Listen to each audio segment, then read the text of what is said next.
New day, new vlog! So dahil Sabado ngayon, walang pasok. Kaya kami ay pumunta dito sa apple farm na makikita sa Mark Gregor's Orchard.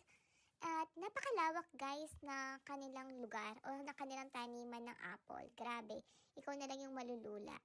And it was my first time doing this one. Kaya nakakatuwa kasi nga, first time. Lahat naman ng first time masaya at nakakatuwa, di ba? What? So ayan, kami ngayon ay nagpumipitas na nga ng mga apples. And may mga apple na matamis, may mga apple na hindi naman ganun katamis. O siguro dahil hindi ko pa alam kung hinog ba yun or hindi. Paano nga ba malalaman kung hinog o hindi, di ba? So ayan, kumuha ko ng isa, tinikman ko. Nakikita naman sa facial expression ko kung ano yung lasa ng apple na nakuha ko, di ba?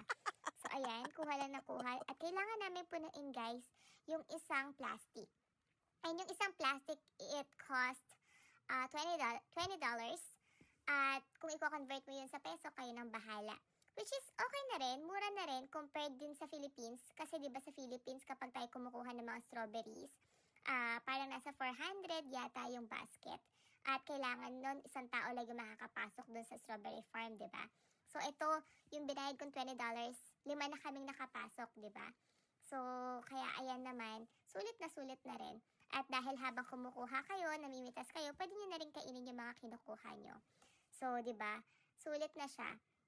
And ayan na nga, kinukuha ko yung red na red dun sa taas guys. Pero hindi ko siya abot, kaya kumuha na lang ako sa kabila. So, yun lang guys. Thank you for watching. Bye!